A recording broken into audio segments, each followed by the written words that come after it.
mata yang bersih bisa melihat ya. Allah masih berikan kepada kita nikmat anak-anak ya, di mana begitu banyak orang yang ingin punya anak tapi belum Allah karuniakan, maka kita bersyukur atas segala apa yang sudah Allah berikan kepada kita ya. Ibu bagaimana kabarnya, sehat? Alhamdulillah ya. Semoga sehat dari fisiknya, sehat juga akal pikirannya sehat ya, nggak terlalu pusing walaupun ada masalah tapi tetap masih bisa ditangani mudah-mudahan ya. Semoga juga Allah berikan kesehatan rohiyah ya, kesehatan jiwa dalam hati kita ya, sehingga kita masih bisa menjalani ini dengan penuh keimanan. Insyaallah ibu-ibu semuanya ya, kita disuguhi oleh Allah pemandangan yang luar biasa akhir-akhir ini ya, di media sosial ataupun di TV yang dimana ada TV ya, diperlihatkan oleh Allah ya, contoh teladan yang nyata dalam keimanan, yaitu para muslim dan muslimah yang ada di Palestina. Luar biasa ya, sudah 46 hari ya mereka dipukul, rudal ya, dibom, ditembaki, dibunuh, dan korban sudah mencapai angka 13.000 orang ya. Tapi masya Allah mereka tetap memuji Allah, mereka tetap penuh keimanan, gak ada tuh yang kali Allah, gak ada yang kata Allah. Masya Allah ya, benar-benar memang mereka itu menciptakan untuk menjadi contoh nyata gitu bagi orang-orang yang beriman ya. Di tengah kesibukan yang sedemikian rupa ya, mereka harus berjalan ya, berjalan sekian jauh untuk mengungsi ya, kemudian dibom, ada di rumah sakit, tapi mereka nggak pernah lepas dari Al-Quran ya. Kalau ibu kenal videonya sambil baca Quran ya kan, kita kadang lebaran kali pertama aja Quran udah lupa. Serius dan lain. Masya Allah orang Gaza menyontohkan, memberi teladan, mereka dekat banget sama Al-Quran ya, sedekat itu Bu. Masya Allah mereka menjadikan apa sebagai sahabat dalam suka dan duka ya. Mudah-mudahan kita ada di sini di majelis Quran ini, mudah-mudahan kita pun bisa pelan-pelan bersahabat dengan Allah ya. Karena di dalam kubur, di alam barzakh ya, tidak ada yang menemani kita sendirian kecuali amal kita, dan diantaranya adalah amalan yang kita lakukan bersama Allah. Baik ibu-ibu, tidak berpanjang lebar, karena sudah jam 9 hampir setengah 10 ya. Hari ini kita akan melanjutkan ibu-ibu pembahasan tafsir dari yang sebelumnya ya. Tafsir bulan lalu tentang surat An-Nazi'at ya, masih ingat ya. An-Nazi'at bagian awal tentang apa Bu? Malaikat ya, malaikat, ada yang malaikatnya cabut nyawa ya kan, ada yang malaikat mengatur langit, mengatur gunung dan sebagainya. Hari ini kita akan masuk di bagian yang kedua dari surat An-Nazi'at, yaitu ayat 14 sampai 26. Nah, setelah pembahasan yang sebelumnya tentang malaikat, tentang hari kiamat ya, kemudian pembahasan hari ini kita akan membahas tentang Fir'aun. Wah, seru amat ya. Pembahasan hari ini adalah tentang Fir'aun. Ada yang kenal sama Fir'aun? Kenal nggak Bu? Pernah WA-nya? Enggak lah ya. Fir'aun ini banyak ya Bu. Sebenarnya Fir'aun ini itu nama gelar ya, nama gelar kalau kita mungkin sultan gitu ya. Fir'aun itu banyak turun-turun, tapi Fir'aun yang dimaksud di Quran yang itu satu aja ya. Satu orang aja Fir'aun yang disebut di Quran adalah Fir'aun yang sezamanan sama Nabi Musa alaihi salam ya. Kisah Fir'aun ini bukan cuma dikenal di dalam Al-Quran ibu-ibu. Di kisah Fir'aun ini udah dikenal ya sama orang-orang terdahulu, begitu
ke bawah ada di HP.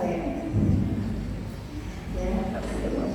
An-Nazi'at ayat 15 sampai 26. Oke, sudah baca. Yang masih kelihatan kita bisa lihat di layar. Walaupun sama-sama ya. Ya, kita bareng-bareng Ibu.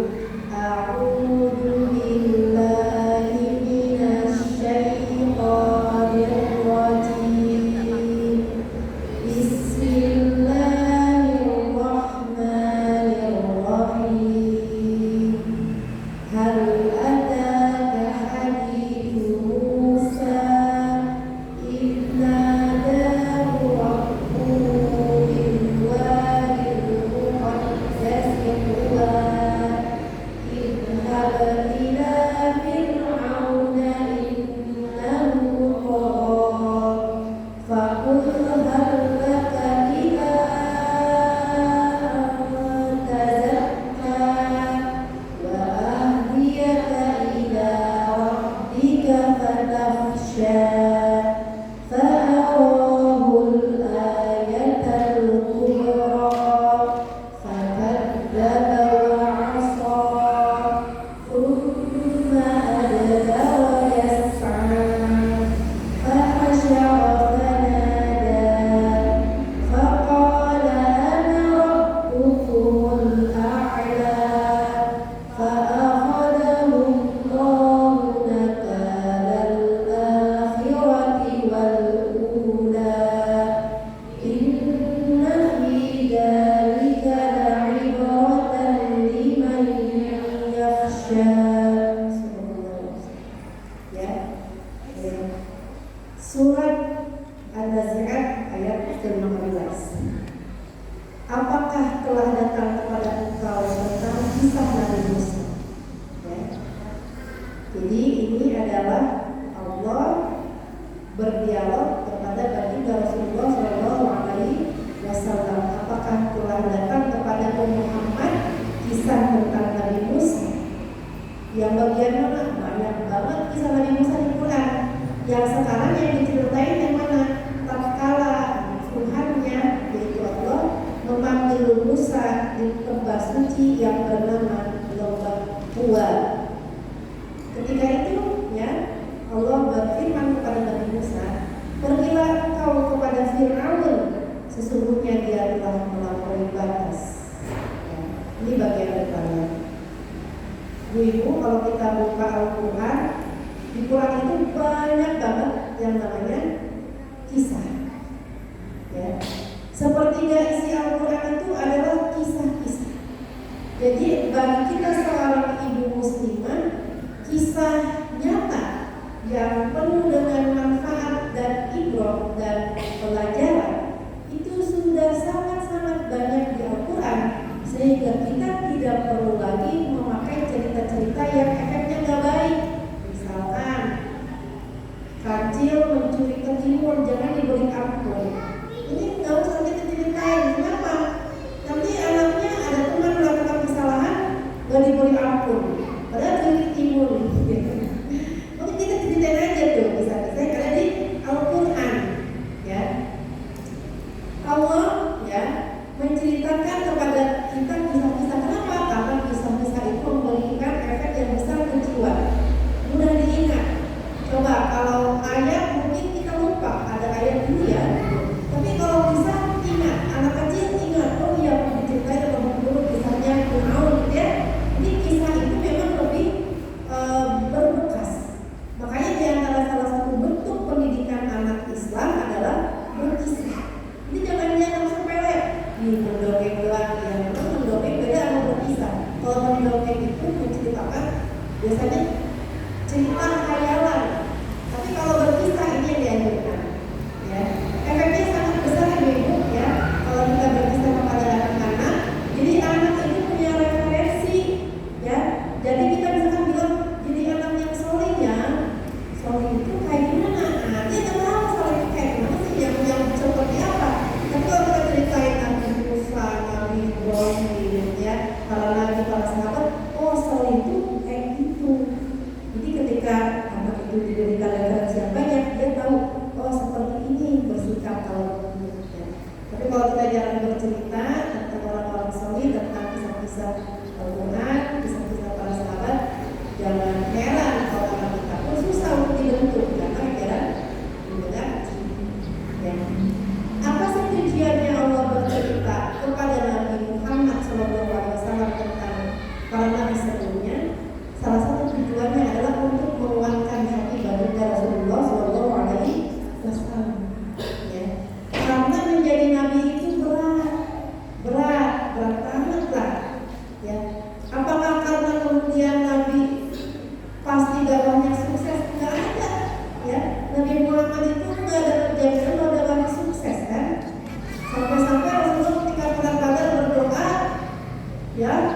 melihat pasukan musuh yang begitu banyak berkali-kali lipat, sedangkan pasukan Rasulullah cuma sedikit. Berdoa sampai angkat tangan sampai sholatnya jatuh, ya. Karena Rasulullah menghadapi jaminan bahwa dalamnya akan sukses, ya. Maka bagaimana Rasulullah memberikan hiburan, yaitu diberikan kisah-kisah bahwa nih Nabi terdahulu juga sama ujiannya juga berat, gitu, ya. Diberikan cerita, jadi cerita ini bisa menjadi hiburan, ya. Sama juga dengan kita, gitu, ya. Kita kadang mengalami kesulitan, misalkan anak saya masih kecil-kecil, terus repot lah, pagi-pagi, kemudian mungkin merasa berat, ketemu sama siswa-siswa yang anaknya banyak, yang anaknya udah gede-gede, kemudian siswa cerita, saya dulu pernah seperti kamu, waktu anak-anak kecil saya juga dulu begini, tapi lihat sekarang saya udah tua, anak-anak udah besar, kayak gitu kira-kira, ya. Jadi manusia itu bisa dibuatkan dengan kisah nyata, ya. Jadi emang benar, Bu, kita ini harusnya banyak-banyak membaca kisah nyata daripada novel, daripada sinetron, apalagi sinetron istri yang tersakiti yang banyak-banyak, ya. Jadi pikirannya negatif terus sama suami, jangan-jangan kenapa apa ini dikunci, gitu ya. Itu kebanyakan baca kisah fiktif, ya. Makanya di anjuran itu kita baca kisah nyata. Buat para muslim apa? Banyak baca kisah para sahabiah. Apa sahabiah? Sahabat-sahabat yang perempuan. Bagaimana perempuan tertegar, gitu kan? Ya, jangan baca mertuaku yang sangat jahat, suamiku, ternyata suamimu, jangan gitu yang dibaca. Jadi itu enggak, ya. Maka di sini contohnya Allah nih, kalau kita menguatkan Nabi, baca kisah-kisah dari Al-Quran. Udah belum nih, udah belum buka di kisah dari Al-Quran. Kalau belum, itu terus sinetronnya, terus buku-buku novelnya itu baca di Quran, gitu dulu, ya. Jadi Quran akan menjadi obat, kisah-kisah orang soleh menjadi obat bagi kita, sedangkan kisah-kisah karangan manusia yang isinya kadang bikin kita stres, bisa jadi racun buat kita, ya. Gara-gara pada cerita, jadinya pikirannya sedih, ya. It's my dream, gini-gini kan. Padahal ketika di Quran itu belum hatam untuk baca dulu, ya. Demikian juga kisah Nabi Musa dengan Fir'aun. Nah, apa yang lebih berat bagi seorang anak? Ya, Nabi Musa bukan anak Fir'aun, tapi Nabi Musa dari pagi dibesarkan di keluarga Fir'aun, udah kayak ayah. Apa yang lebih berat ketika menyadari fakta bahwa ayahnya adalah orang jahat, raja yang zalim yang kerjaannya bunuh orang? Terguncanglah, ya. Apa yang lebih berat, ya? Udah gitu, ketika udah gede, Nabi Musanya udah balik, sama Allah diputus untuk mendakwai dakwah itu ayahmu, wah, kayak mana kayaknya berat ya tuh, berat. Ayah seorang raja yang zalim yang disuruh dakwah diri sendiri, ya, berat banget, ya. Dan Fir'aun adalah raja yang sangat keji, dia nggak takut sama siapa itu. Ya kira kurang lebih kayak Israel lah sekarang, kayak gitu. Ya udah nggak mikirin rasa kasihan gitu. Istrinya aja dibunuh sama dia, ya. Berarti udah nggak ada ya rasa kasihan. Ya. Maka Allah menceritakan kepada Nabi Muhammad SAW kisah Musa yang dengan jumlah yang sedikit, pasukannya yang itu sedikit, sampai hampir terpojok di ujung laut merah kan, ya. Sampai Nabi Musa itu kayaknya tuh bakal sad ending, kayaknya bakal sedih nih cerita ini, gitu kan, ya. Bakal sedih karena pasukannya Fir'aun itu punya senjata dan mereka banyak dan Fir'aun punya kekuasaan.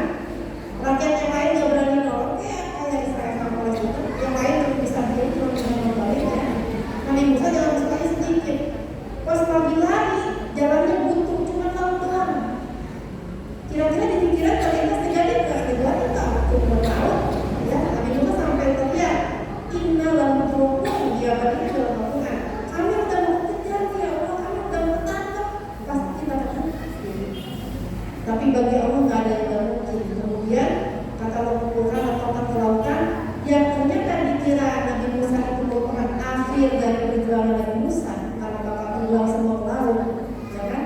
Di dalam Quran kita kejar. Ternyata Allah membalik cerita itu sampai ke derajat ternyata di peristiwa itu terlupakan kemenangan Nabi Musa karena Fir'aunnya tenggelam dan itu nggak pernah terbersih dalam benak Nabi Musa. Jadi kalau kita di posisi iman, ya kata Allah wahai Nabi Muhammad, kalau kau di posisi yang berat, yang kayaknya nggak mungkin umat Islam itu menang, yang kayaknya nggak mungkin dakwah ini berkembang lagi, ternyata lihat bahwa Nabi Musa aja udah terpojok, ternyata bisa menang. Kalau kita lihat Palestina sekarang, bisa menang apa enggak secara logika gitu ya? Arab nggak ada nolongin, mereka dikepung, nggak bisa keluar, ya.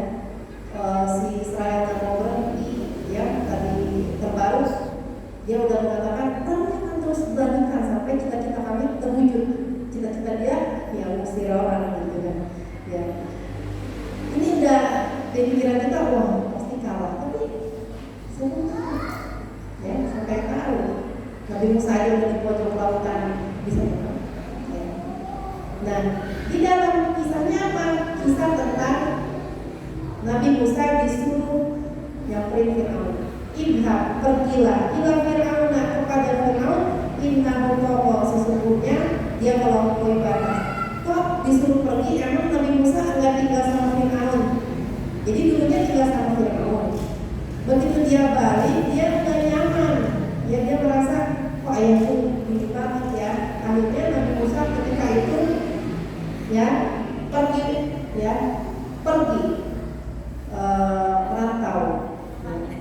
merantau sampai ke daerah Madian, ya kan? Ketika pergi ke daerah Madian itu udah nggak tinggal sama Fir'aun nih, dari Mesir pergi ke daerah Madian. Di daerah Madian ketemu jodoh, ya kan? Kemudian menikah sama putrinya siapa? Bu, nikahnya sama putrinya siapa? Bu Nabi Musa itu? Berarti ibu harus baca lagi ya.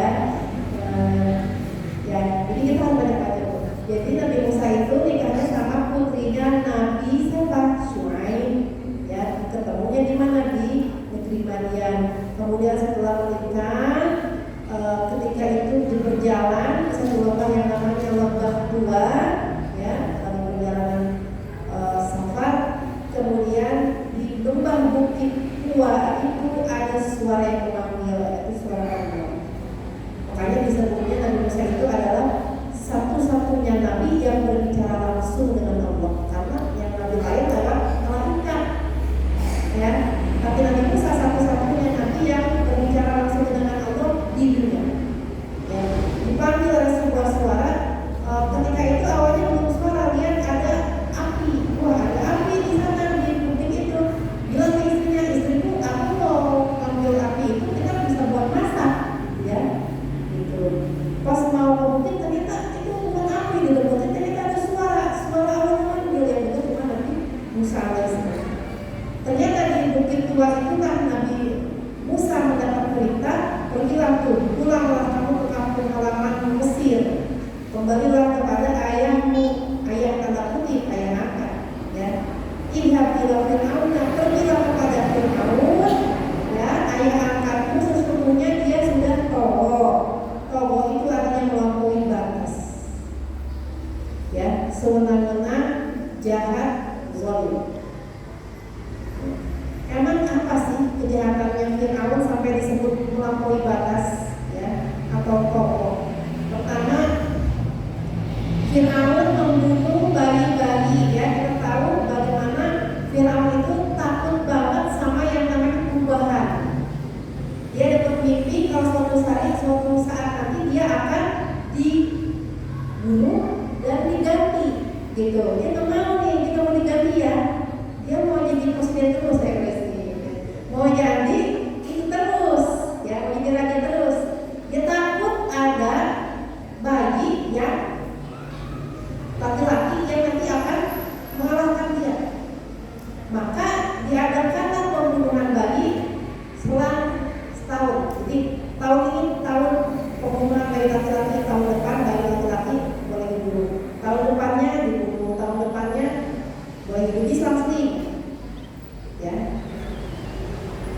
Nabi Musa lahir di saat Harun baru laki-laki dibunuh, makanya dia Musa. Ya. Jadi kalau bisa dibilang ya, Israel itu mungkin bisa jadi dia membunuh bayi juga di kerjanya. Kenapa dia takut sama bayi? Takut sama bayi, ya. Karena bayi itu di mata Israel adalah Hamas, dibunuh aja, itu benar-benar kejaran tuh, ya. Makanya bayi itu yang diinkubator sampai sudah dicabut di inkubator kan, ya, sampai 20 bayi itu meninggal gara-gara inkubatornya sudah dicabut. Kenapa bayi itu bukan masalah sih? Kenapa mereka pikiran sama kayak punya? Kok bisa satu pikiran? Ya kan mungkin yang pikiran orang biasa sama gitu. Dari dulu kan sejarah kan berdua, ya. Mungkin dia nyanyi aja jauh gitu kan ada di sini masa itu mau. Kita dia juga sekarang udah begitu. Yang kedua membunuh dan menyiksa pengikut Nabi Musa itu pekerjaan Firaun. Firaun punya tiang buat menyiksa orang, punya banyak ya opsi pilihan buat menyiksa. Kemudian di puncak kesombongannya Firaun mengaku sebagai Tuhan yang menahan ini gila ya. Dia adalah yang kapan di Tuhan, berarti orang-orang sebelum dia harus siapa? Secara logika kan jalan kan gitu ya. Tapi kayaknya kenapa nggak ada pejabat, nggak ada polisi atau penegak hukum yang menangkap Firaun? Kira-kira ya, kan dia raja, dia bilang sebagai Tuhan. Pasti secara logika orang nggak nyampe dong, masa dia Tuhan kan sebelum dia nggak ada orang. Berarti kita kalau siapa gitu. Tapi kenapa orang disuruh pada terima diem? Ya, mungkin kita mikir aneh ya. Kaumnya Firaun kok mau dipimpin sebuah seorang raja yang bohong gitu ya? Dia mau banyak kenapa nggak ada demo gitu ya? Kenapa nggak ada polisi jangan? Karena sekarang juga Israel begitu, gimana? Nggak ada yang berani di dunia ini. Emang di dunia ini nggak ada polisi? Ada polisi, ada bagian keamanan. Tapi kenapa nggak ada yang membiarkan? Ya, Firaun menjadi Firaun karena warganya membiarkannya. Coba semua warga sepakat menggulingkan dia. Ya. Kenapa Israel bisa berjaya? Karena seluruh dunia takut terus. Jadi itu orang yang zalim itu bisa ada karena orang ini. Kalau misalkan di sekolah ada pembunuhan, ada perbuatan yang tidak enak, kenapa bisa terjadi? Pemain dia, gitu kan? Jadi konsep kejahatan itu terjadi karena orang-orang yang baik itu. Kenapa Firaun ya? Karena itu. Makanya karena di masa itu gak berani sama Firaun, mungkin ada rasa benci ke Firaun cuma disimpan dalam hati gitu ya, gak berani ngomong. Maka Allah turun tangan nih, gak ada yang ngerti nih Firaun. Gak ada yang berani sama dia. Musa datang, ada yang ya.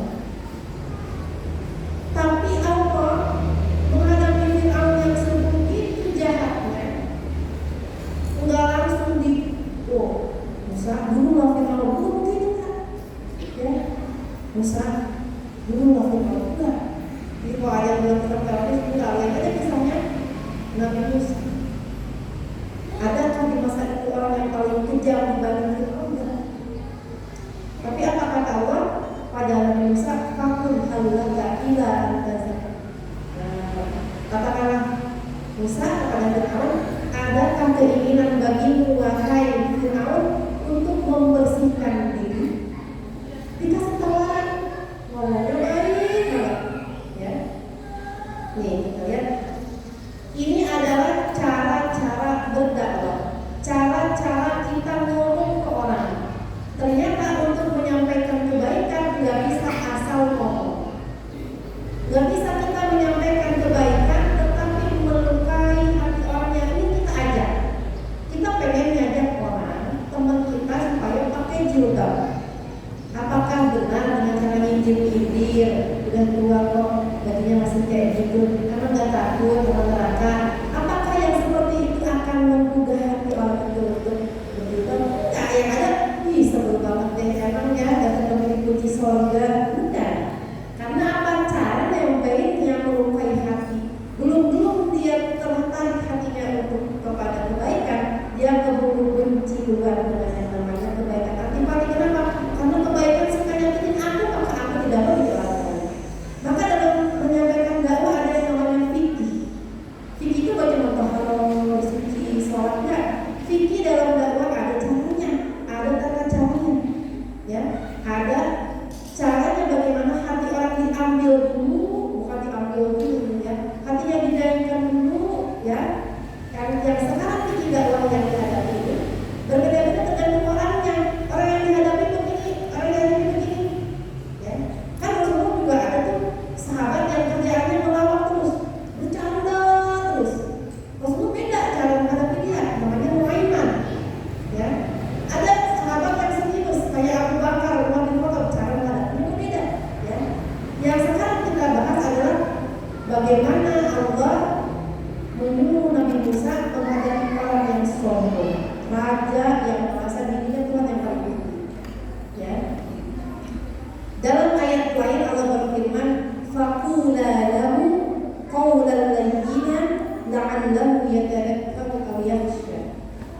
berbicaralah kamu berdua. Berdua siapa? Karena Nabi Musa, kata Nabi Musa, saya ini tidak mahir berbicara. Ya, ada yang mengatakan tidak jago ngomong. Mungkin ada orang gitu ya, nggak bisa ngomong gitu, ya, nggak jago ngomong. Ada yang mengatakan Nabi Musa lidahnya udah rusak karena makan api, jadi tidak jelas bicaranya. Ya, maka Nabi Musa minta ke Allah, ya Allah, tolong kuatkan dakwah aku dengan seorang teman. Maka dikirimlah, ya, ketika itu Nabi siapa? Nah, ya. Kemudian berdua, ya, ketika itu, ya, datang, ya. Kemudian kata Allah, datanglah dengan kata-kata yang lemah lembut. Coba, ternyata untuk mengobati hati Fir'aun yang sudah sombong, nggak bisa dikasari, ya. Karena kalau ngomongnya kasar, yang ada Nabi Musa mungkin langsung dihukum, mungkin langsung dibunuh, mungkin suruh dilempar ke gunung dari gunung yang itu laut, ya. Maka kata Allah, katakanlah dengan kata-kata yang lemah lembut, mudah-mudahan ia sadar dan takut. Perhatikan, Masya Allah ibu-ibu ya, Allah itu sangat luas banget rahmatnya. Fir'aun penjahat kelas kakap, udah banyak membunuh rakyatnya, membunuh bayi, dan dia ngaku Tuhan. Ngaku Tuhan dan Tuhan yang benarnya Allah gitu. Fir'aun ngaku Tuhan, tapi Allah nggak langsung hukum lah. Fir'aun sangat jahat, bunuhlah dia, ya, letakkan dia ke dalam kolam misalnya. Enggak, tapi kata Allah, mudah-mudahan dia sadar dan takut. Rahmat Allah yang begitu luas membuat apa? Allah ingin sekali orang ini sadar. Allah pengen orang ini takut kembali kepada keimanan gitu, ya, kembali kepada fitrah dia sebagai manusia. Jadi nggak ada yang namanya terlambat untuk jadi orang baik, karena Fir'aun aja masih disuruh sama Allah, ya, Nabi Musa kalau beri dia dakwah barangkali dia jadi orang yang sadar. Ya, jadi nggak ada ceritanya, udahlah, aku mau nggak peduli lagi sama kamu, misalkan anak kita nggak peduli lagi sama kamu, teman-teman mau sendiri kayak gitu. Terus itu kayaknya paling Allah mengatakan, ya, betapa lembutnya perkataan Musa kepada Fir'aun. Mana buktinya?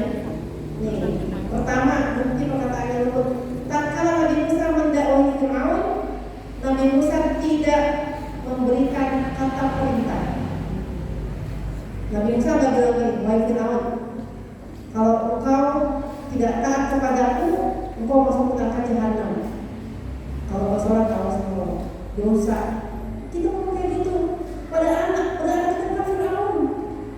Kalau nggak sholat dosa loh, nanti mama nggak beli jajan loh. Jadi cara dalam ini benar-benar belum gitu ya, ya kan? Ya, Nabi Musa aja kepada Fir'aun yang sebegitu jahat yang udah aja. Ya, Nabi Musa mengatakan menggunakan metode menawarkan. Ya, adakah keinginanmu untuk mensucikan diri? Kamu mau nggak jadi orang baik yuk? Gitu. Ya. Nah, kamu mau sholat sekarang atau 5 menit lagi? Gitu ya. Ya, katanya metode praktis gitu. Tapi pada prakteknya butuh kesadaran ya. Kalau udah itu keluar tuh katanya. Ayo, kalau nggak sholat sekarang, besok mama nggak ajakin lah. Oke, yang kedua perkataan Nabi Musa kepada Fir'aun, adakah keinginanmu untuk mensucikan diri? Nah, di sini Nabi Musa, ya, menawarkan sesuatu yang menarik. Jadi kalau dakwah itu tawaran sesuatu yang menarik. Apa manfaatnya buat saya ikutin kamu gitu? Ya, karena ada sebuah teori psikologis katanya, ya, manusia itu bergerak kalau sesuatu itu mendatangkan manfaat buat dia. Namanya ambang, apa manfaatnya bagiku. Makanya kalau misalkan kita pengen menggerakkan hati seseorang, kasih tahu kalau kamu rajin sholat nih, nanti tuh Allah gini, nanti kamu dapat ini, nanti kamu dapat itu kayak gini, gitu, ya. Kalau kamu rajin kerjain tugas itu, nanti kamu jadi paham, jadi apa manfaatnya, gitu. Kalau orang sudah ininya sudah nyala, gitu, oh, kalau aku gini manfaatnya begini, aku akan cari itu, maka dia akan sadar. Karena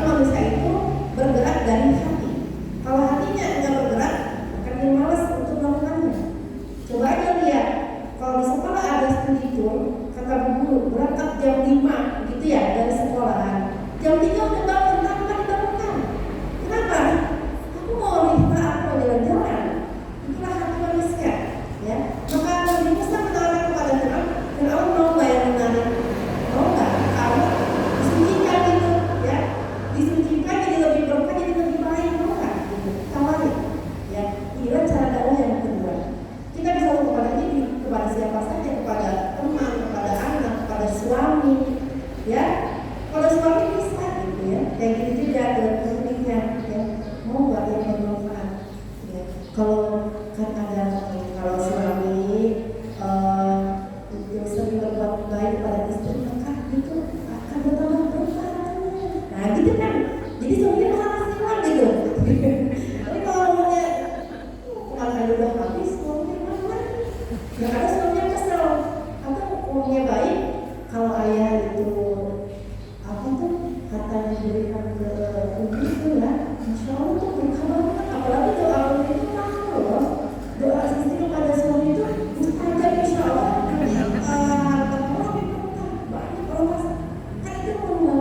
Contoh ya, ini contoh artinya manusia itu yang gerakannya di sini, ya, gitu. Jadi kalau gerakan dengan ancaman yang ada antipati, orang takut, ya. Tapi kalau yang digerakkan itu manfaat, orang akan dapat di sini. Ya, ini yang metode pendidikan juga ya. Kemudian Nabi Musa mengatakan, aku ingin ya menawarkan engkau mensucikan diri, maksudnya kan yang dihadapi ini raja, ya, yang dihadapi ini raja, orang yang sombong, dan dia juga merupakan ayah angkat. Nabi Musa memposisikan diri juga di atasnya. Kalau di atasnya dia kan bilang gini, hai Fir'aun, aku akan mensucikan dirimu, mau gak kamu disucikan sama aku? Gak mau gak? Dia raja, itu siapa? Gitu ya. Maka di sini ditawarin, mau gak? Ya, aku tunjukkan caranya bagaimana engkau menyucikan diri. Ya. Jadi dia enggak di posisi aku yang menyucikan kamu, tapi mau nggak aku tunjukkan caranya bagaimana caranya supaya engkau bisa menyucikan dirimu sendiri, gitu. Ini semua tawaran. Dan ini menarik karena ke anak juga begitu, ya. Anak lebih suka, mau nggak kamu coba ini, ya. Karena anak itu sebetulnya bukan nggak suka bantuin orang tua ya, sebenarnya mereka suka. Kalau mereka mau nggak coba bantuin ini deh, coba kamu kupas gitu ya bawang gitu. Tapi kalau enggak percaya nggak, ya dia mau. Ya. Yang keempat, wa ahdiyaka ila rabbika fatasya. Tawaran yang kedua yang ditawarkan oleh Nabi Musa adalah, ya, misalnya ketik ya, engkau akan aku tuntun ke jalan Tuhanmu, ya, mau nggak dituntun ke jalan Tuhanmu agar engkau takut kepadanya. Ini adalah bentuk kelembutan Nabi Musa mendakwahi Fir'aun, ya. Musa berkata, wahai ayahku, kira-kira gitu ya, aku siap menjadi penunjuk jalan, wahai Fir'aun, kalau engkau ingin menyucikan diri. Aku siap bantu kamu, gitu. Ya Allah, ini Masya Allah indah banget ya tawaran kepada sosok yang sebegitu kejam, tapi Allah masih mengatakan kepada Nabi Musa, apa namanya, dakwahi dia dengan qaulan layyina, dengan perkataan yang lemah lembut. Ya. Kelima, ya, ila rabbika. Nabi Musa mengajak Fir'aun untuk kembali kepada Tuhannya yang telah menciptakannya. Ya. Jadi Nabi Musa tahu bahwa fitrahnya seorang manusia itu pasti butuh Tuhan. Setiap manusia itu dalam fitrah hatinya butuh Tuhan. Bahkan seorang Fir'aun yang mengatakan dirinya Tuhan, di dalam hati kecil dia mengatakan sesungguhnya saya bukan Tuhan. Maka Nabi Musa membangkitkan dirinya, ya, membangkitkan hatinya Fir'aun. Ayo yuk kita kembali ke jalan Tuhan. Ayo aku tunjukkan, ya, ke jalan yang benar. Itu banget cara yang ditempuh sama Nabi Musa. Yang keenam, fatasya, agar engkau takut kepadanya. Ya, jika engkau mendapat petunjuk menuju Rabbmu, engkau semakin mengenal Allah, maka engkau semakin takut kepada Allah. Dan rasa takut itu akan sesuai dengan makrifat kepada Allah. Artinya ini tawaran Nabi Musa, ya, untuk mengenal lebih jauh tentang Allah. Ayo, aku akan tunjukkan jalannya, mau nggak ayahku? Mungkin kira-kira bahasanya begitu. Ya. Kemudian Nabi Musa juga berkata, hal laka, ya, tidakkah engkau wahai Fir'aun memiliki kebutuhan untuk menjadi orang baik? Emang kamu nggak mau apa? Gitu ya. ya, punya Tuhan, ya. Jadi seorang dai itu tidak menyeru, ya, seseorang itu untuk memenuhi kebutuhan dai tersebut, tetapi dia menyebutkan kebutuhan orang yang tidak wali. Jadi misalkan begini, ya, kita ke anak bilang, makanya kamu harus banyak menghafal Al-Quran supaya mungkin di akhirat nanti mendapat mahkota. Kan dia nyambung, disuruh ngapal, dia dapat mahkota, enak udah, gitu kan? Ini metode yang salah. Jadi kalau kita mau mengajak seseorang kepada kebaikan, sampaikan kamu dapat apa gitu dari situ, ya. Kalau kamu baca Al-Quran banyak, kamu bisa Allah, nanti begini, nanti ketika udah besar begini gitu. Jadi sebutkan manfaat buat kemaslahatan orang tersebut. Jangan kemaslahatan kita orang, ya. Jadi Nabi Musa pun begitu menyebutkan kemaslahatan kepada Fir'aun. Setelah sekian banyak kelembutan ini cuma sebagian dialognya, dialog itu masih panjang, yang aslinya di dalam ini cuma cuplikan ayat, ya. Banyak banget dialog Nabi Musa kepada Fir'aun yang udah berbagai cara, dari mulai yang lembut sampai yang mulai berubah grade-nya. Kemudian ternyata apa? Fir'aun jelas ya jawabannya, ya. Fir'aun kemudian menolak semua itu. Kenapa menolak? Karena sombong, ya. Kalau orang di hatinya udah ada kesombongan, merasa dirinya udah yang paling benar, susah menerima yang namanya perbaikan, susah dikoreksi, susah dikasih tahu kalau kita salah. Ini juga bahaya. Ini penyakit yang sering menimpa mama, ya kan? Mama itu susah banget dikoreksi. Kenapa? Karena kita di rumah merasa benar, ya. Perempuan selalu benar, laki-laki selalu salah, itu salah. Karena kalau sifat tersebut ada dalam diri kita susah untuk diperbaiki, ya. Maka ini bentuk kesombongan, ya. Wanita selalu benar, laki-laki selalu salah, itu bentuk kesombongan dan kita jangan ikut-ikutan. Fir'aun menolak karena dia sombong. Lalu bagaimana? Udah gak mempan pakai kata-kata. Kemudian ya Allah, buatkanlah dengan mukjizat, diberilah oleh Allah mukjizat. Mukjizat itu sesuatu yang membuat orang kelompok-kelompok, ya. Ijaz itu membuat orang lain lemah. Nah, Nabi Musa ingin menunjukkan kekuatan dari Allah supaya Fir'aun sadar. Sebegitunya tuh, ya. Jadi seorang dai itu harus punya keinginan yang kuat supaya orang yang diajaknya ini sadar dengan berbagai cara. Dicoba ini belum bisa, dicoba ini belum bisa, coba ini belum bisa, sampai akhirnya Nabi Musa atau mukjizatnya, ya Allah, kayaknya udah nggak bisa lagi orangnya. Jadi jangan menyerah. Ya udah, ya. Dia yang ngaji sekali nggak datang, 2 kali datang, ya udah, jangan diajak, dia memang malas. Berarti kurang gigih, ya. Ya, tapi harus gigih, ya. Karena hidayah itu kadang nggak datang 1 kali, 2 kali, 3 kali, kayak Nabi Nuh. Nabi Nuh itu kan ngajak sampai ratusan tahun, 1 kali, 2 kali, 3 kali, 4 kali masih ditolak, 5 kali masih ada kesempatan ke-6, 6 kali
dia itu ular yang hidup, jadi benar-benar real, ya.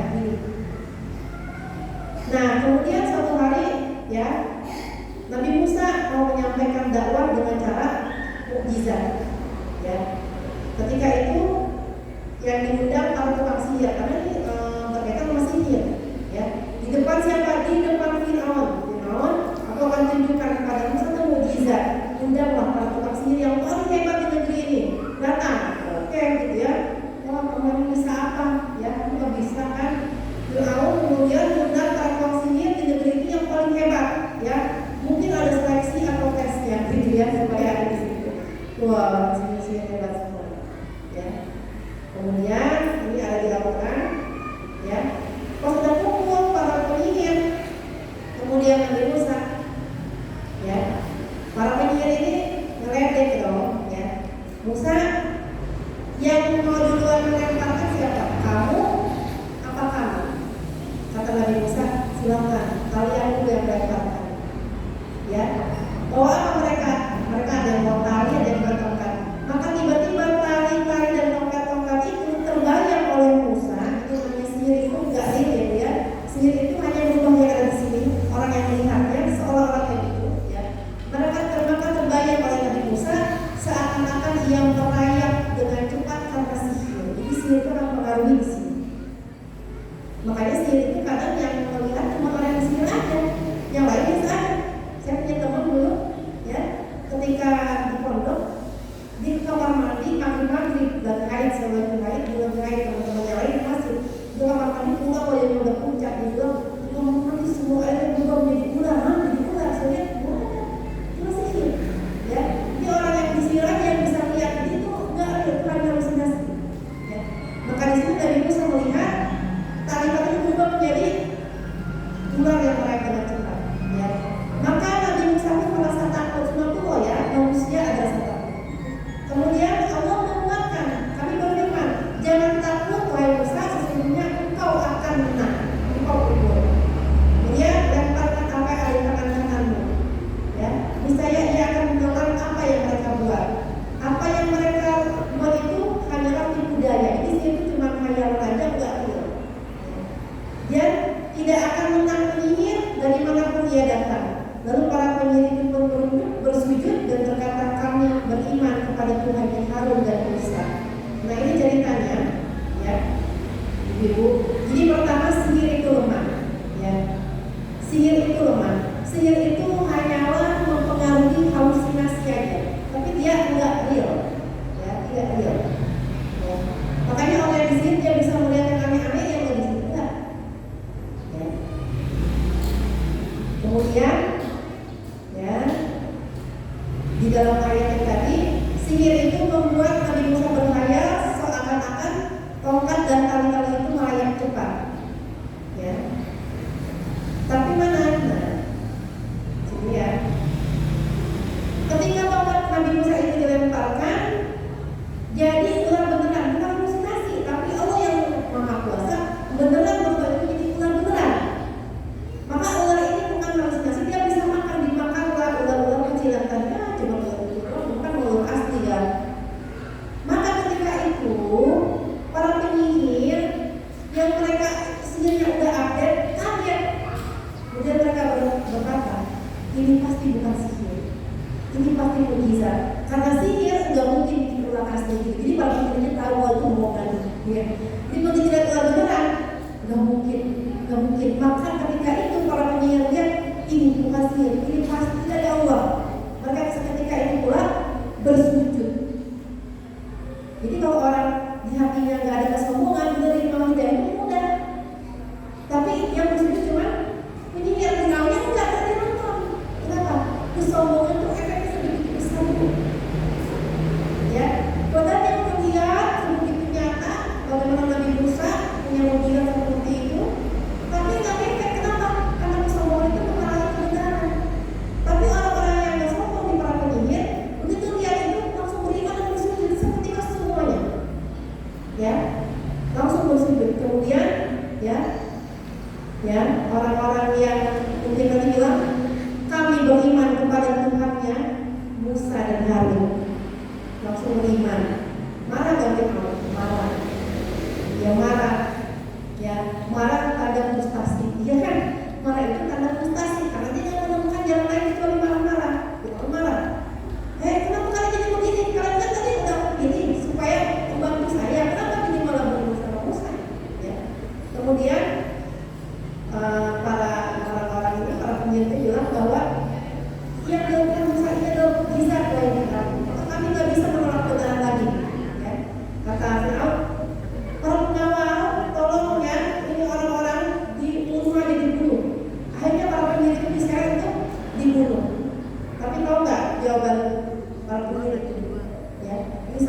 bagus banget perkataan para pendiri, ya, diabadikan oleh Allah dalam Al-Quran, ya.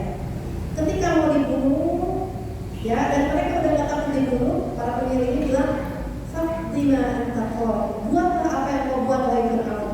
Innama taqdi hadhil hayatid dunya. Sesungguhnya engkau cuma bisa menghilangkan kehidupan kami di dunia, tapi engkau nggak bisa menghilangkan kebahagiaan dunia. Itulah kenapa orang sedang tersenyum, bahagia, keluarga yang meninggal dia masih.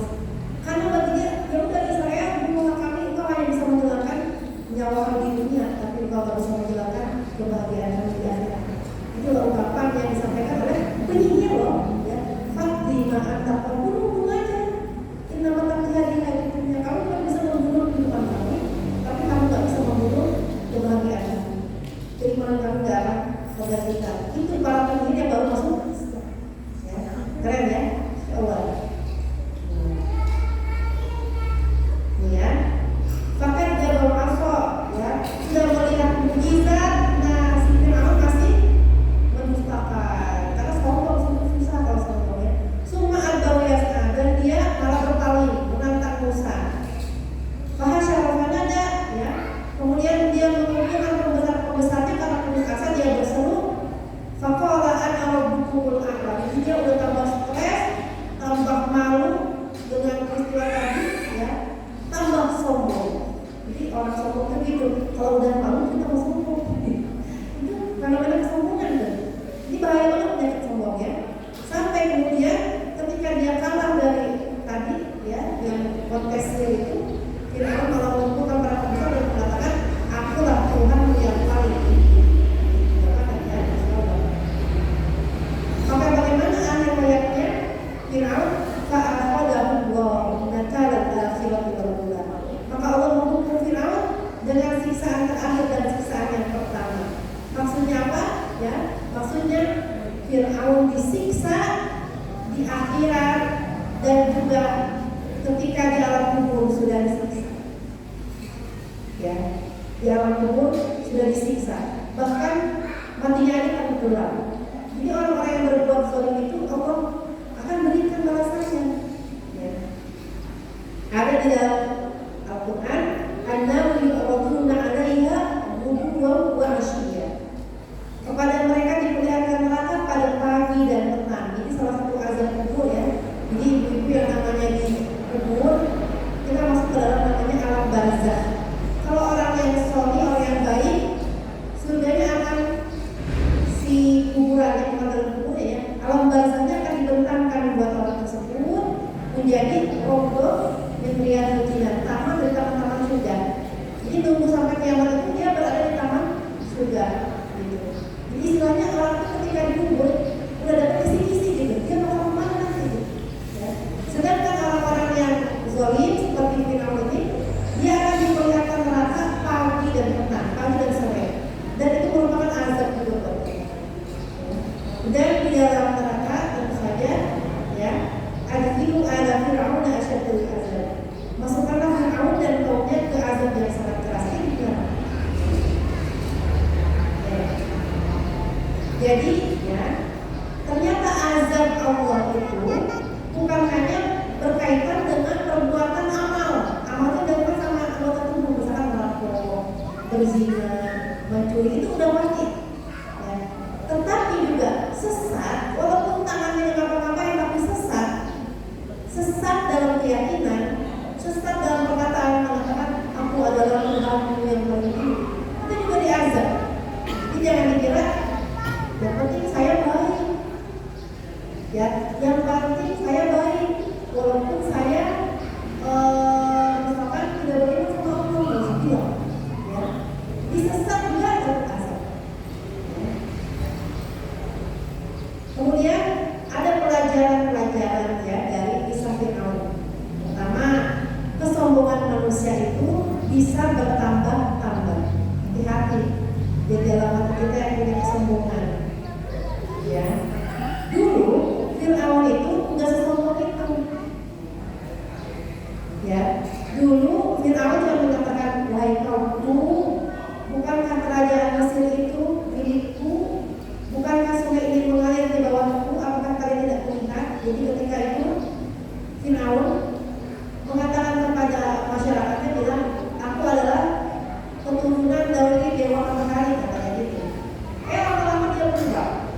Jadi ini penyakit yang sangat berbahaya ya bagi kita semua.